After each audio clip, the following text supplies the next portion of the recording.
Want to add or replace a key fob for your 2016 GMC Yukon?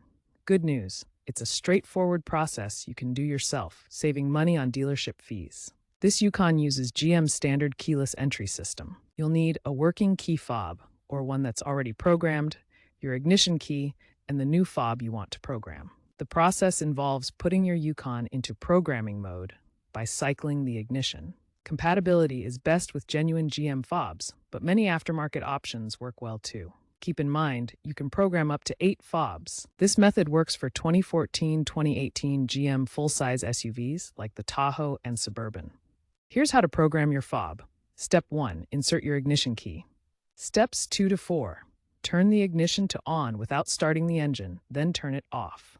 Repeat this cycle rapidly 3 to 5 times within 10 to 15 seconds. The vehicle will enter programming mode, indicated by a chime or flashing lights. Step 5. Press and hold the lock and unlock buttons on the new fob simultaneously. Step 6. The horn should chirp or the lights should flash to confirm pairing. If you run into trouble, ensure your fob has a fresh CR2032 battery. If the process fails, disconnect the car battery briefly to reset the BCM. If your Yukon has an aftermarket alarm, you may need to disable it first. Remember to consult your owner's manual for any specific instructions.